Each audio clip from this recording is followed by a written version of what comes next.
Queen আসছে।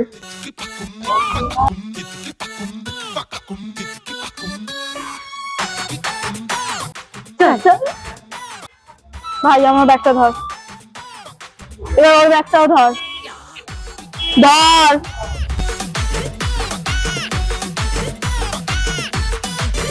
আমাকে ওই ইয়ারিংসটা কিনে দিতেই হবে। দেখ আমার কাছে 1 টাকাও নেই পড়ে, তুই প্লিজ এখন ফালতু বায়না করিস না তো। হ্যাঁ, তুই ওকে যদি ইয়ারিংসটা না কিনে দিস, আমি গিয়ে তোর মাকে সব বলে দেবো।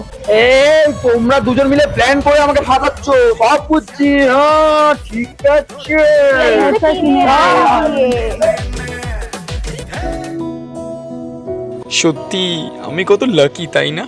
মানে প্রতিটা ছেলেরই স্বপ্ন থাকে যে তার গার্লফ্রেন্ডের সাথে তার দিদির ভালো সম্পর্ক হবে। এ ভাই ভাই, বলছি যে তোরা নিশ্চয়ই আবার কিছু কিছু প্ল্যান করেছিস নিশ্চয়ই।